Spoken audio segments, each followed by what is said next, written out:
Hi class, my name is Jasmine Turner and I am your instructor for Psych 5 this semester. The purpose of this video is just to give you a brief introduction to the course and to let you know about the assignment that's due this week. But first, this is research methods in psychology. So that means that this semester will be covering how to conduct a psychological study from beginning to end, starting with developing a research question, all the way to writing it up into an APA-style research paper. As part of that, we'll also be looking at the ethical considerations that need to be taken into account when conducting any kind of research on humans. So as part of that, we'll be looking at some really interesting studies, one of which is Zimbardo's Stanford Prison Experiment. The reason I'm mentioning that one in particular right now is because it's actually one of the very first psychology studies that I read and is one of the reasons that I became really interested in psychology. So I'm hoping that you'll enjoy learning about that as much as I did. There is actually a movie on Netflix if you want to take a look at that at some point during the semester. But first, there are some things you need to know to get started in the class.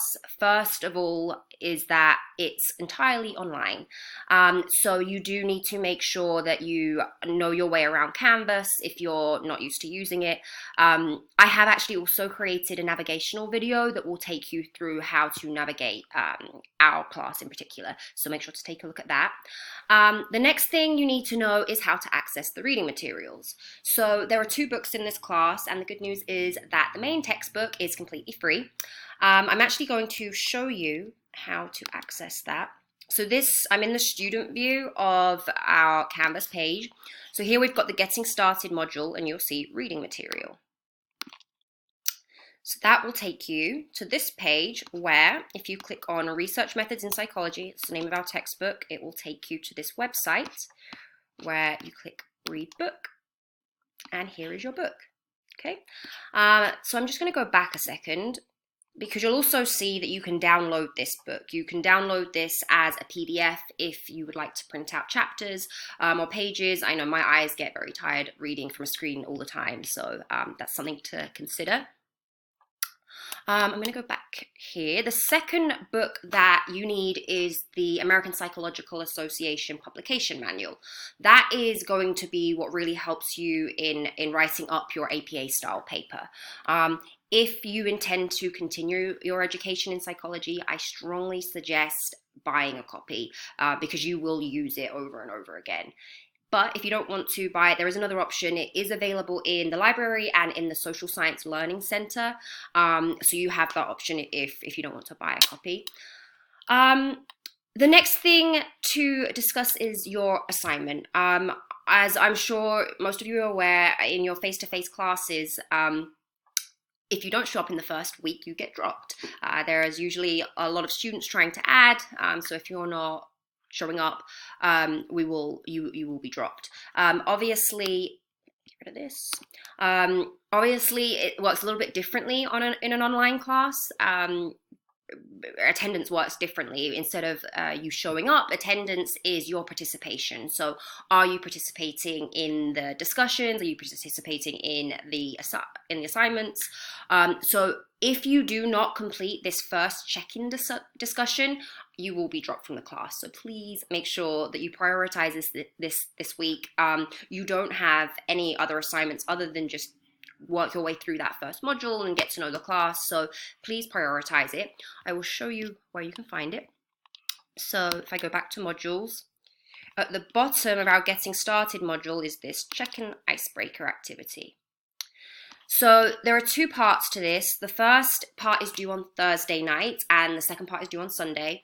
The first part, I really want us to start this week just by getting to know each other a little bit. So I would like you to introduce yourself very briefly, provide 3 meaningful facts about yourself, something interesting, 3 things you're good at, and then if you could pick any field or any topic in psychology to study, what would it be? So, for example, would it be social psychology, biological psychology, sexuality, emotions, motivation, sensation and perception, mental illness and treatment, whatever comes to mind, and tell us why you'd want to study that.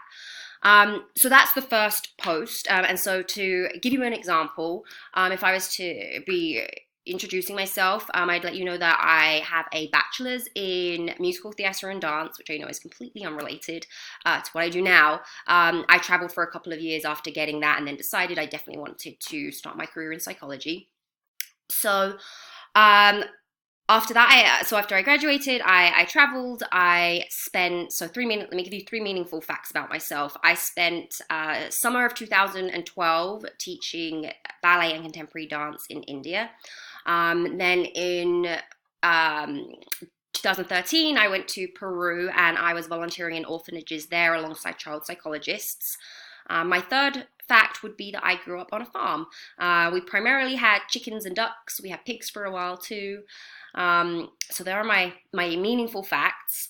My 3 things I'm good at: tap dancing, memory games, and puzzles. I have a puzzle right over there that I'm doing right now of New York.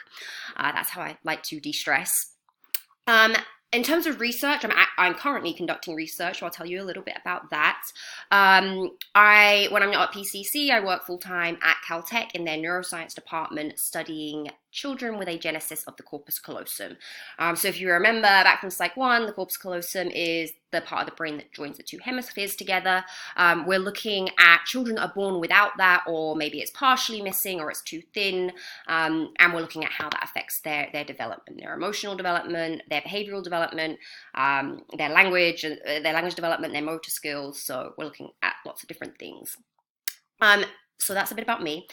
Your second post is then to respond to 2 classmates by Sunday night. If you see that a student already has 3 responses, please pick someone else so that everyone can be involved in the conversation. If you have any questions about the assignment, please feel free to contact me. I prefer if you use the inbox that you can see here in Canvas.